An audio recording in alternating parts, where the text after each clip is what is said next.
तो स्वागत है आपका एक बार फिर से आपके अपने show gate enlighten with doctor Rohit Ahuja में। आज मैं आप सबके सामने एक बार फिर से आया हूं एक नई कहानी लेकर जो आपको फिर से एनलाइटन करेगी एक ऐसे फैक्ट से जिससे आपको पता चलेगा कि जिंदगी में अंतिम प्रयास नहीं, एक आसान प्रयास नाम की चीज भी होती है। बिल्कुल सही सुना आपने। मैं आपके समक्ष प्रस्तुत करने जा रहा हूं एक कहानी आसान प्रयास की। ये कहानी है एक कबीले के सरदार की।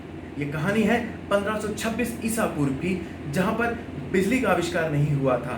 लोग इतनी तकनीक नहीं हुआ करती थी, व्हाट्सएप स्नैपचैट जैसे ऐप्स नहीं हुआ करते थे। लोगों का मुख्य जीवन शैली का आधार होता था पशुपालन और खेती।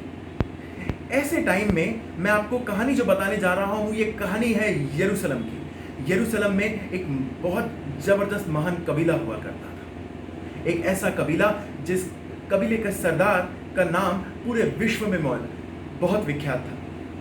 वो एक सशक्त सरदार था। अचानक ही यकायक होता यूं है कि एक दिन उस सरदार की स्वर्गवास हो जाता है, उसकी मृत्यु हो जाती है। और उस कबीले की एक प्रथा थी कि सरदार जो होता है वो ऐसा नहीं होता कि पिता जो सरदार था उसका बेटा ही सरदार बनेगा। उस सरदार जो होता है उस कबीले का, वो मानसिक और शारीरिक रूप से बहुत ही सशक्त होता है। तो उस कबीले के सरदार जब नहीं रहा तो उस कबीले ने अपने सरदार की खोज चालू की, और उस खोज के लिए देश विदेश से, पूरे विश्व से लोग आए और लोगों ने बढ़ चढ़कर हिस्सा लिया। लेकिन अब हुआ यूं कि जब लोग आए तो बहुत सारी प्रतियोगिताएं हुई, जिसमें लोगों को उनकी शारीरिक और मानसिक क्षमता के आधार पर जांचा गया, उनको पहचाना गया। और उसके बाद सारी प्रतियोगिताओं के बाद 3 लोगों का चुनाव हुआ। अब ये 3 लोग थे और उन लोगों के समक्ष, कबीले वालों के समक्ष सबसे बड़ी समस्या ये थी कि उन 3 लोगों में से सबसे जबरदस्त कैंडिडेट चूज करना है, यानी कि बेहतरों में से बेहतरीन कैंडिडेट चूज करना है। अब हुआ यूं कि उन 3 लोगों को यकायक एक कमरे में बंद कर दिया गया और उनसे कहा कि 3 लोगों में से जो सबसे पहले बाहर निकलेगा वही बनेगा कबीले का सरदार। उन तीनों को कमरे में बंद कर दिया गया और उन तीनों में से एक था आर्किटेक्ट। वो एक व्यक्ति दीवार में नाप लेने लगा, वहां पे टक टक करने लगा। वो ये सोचने लगा कि कुछ ना कुछ होगा दीवार में से और वहां से फिर मैं बाहर निकल जाऊंगा। दूसरा व्यक्ति जो था वो सीधे सीधे जमीन खोदने लगा। वो जमीन खोदता चला जा रहा है। और तीसरा व्यक्ति जो शायद मेरी तरह था, वो आराम से जाकर सो गया, और वो आराम से सो गया और आधे घंटे बाद उठा। आप मेरी बात समझ रहे हैं? 3 लोग एक कमरे में बंद, जो कमरे से पहले बाहर निकलेगा वो बनेगा राजा, वो बनेगा कबीले का सरदार, एक महान कबीले का सरदार, एक ऐसा कबीला जो शक्ति का केंद्र माना जाता था।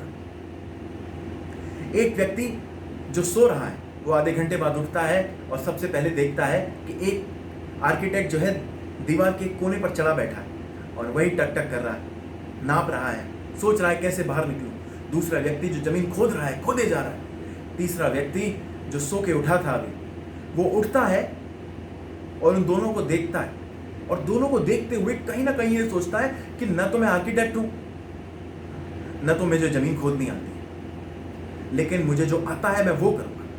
वो गया दरवाजे के पास और दरवाजे को धक्का दिया और दरवाजे से बाहर निकल गया। और जैसे ही वो बाहर निकला, आर्किटेक्ट और वो जमीन खोदने वाला उसको गौर से देखने लगे, उसको शौक से देखने लगे, और वो ये सोचते हैं कि ये क्या हो गया अचानक से, ये बाहर कैसे निकल गया, दरवाजा किसी ने बाहर से खोल दिया क्या, ऐसा कैसे हुआ।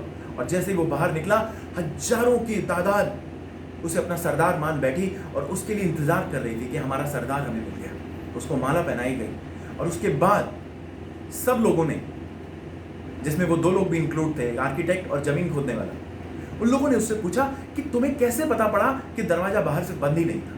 तो वो कहता है कि मुझे पता ही नहीं था कि दरवाजा खुला है या बंद है, लेकिन मुझे एक चीज पता थी, और वो एक चीज ये थी कि न तो मैं आर्किटेक्ट हूं, न मैं जमीन खोद सकता हूं, लेकिन जो मैं कर सकता हूं वो मैं जरूर करूंगा।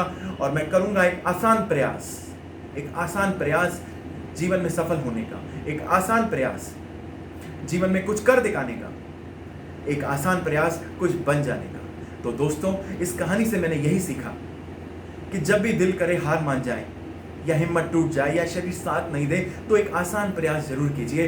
हो सकता है आपका जीवन बन जाए। इस थॉट के साथ, इस विचार के साथ आज मैं आपसे आज्ञा चाहूंगा। और आपको ये वीडियो अगर पसंद आए तो इस चैनल को सब्सक्राइब करें, कमेंट कर कर बताएं कि आपको कैसा लगा और लाइक करें। इसी विचार के साथ हम लोग फिर मिलेंगे। जय श्री राम।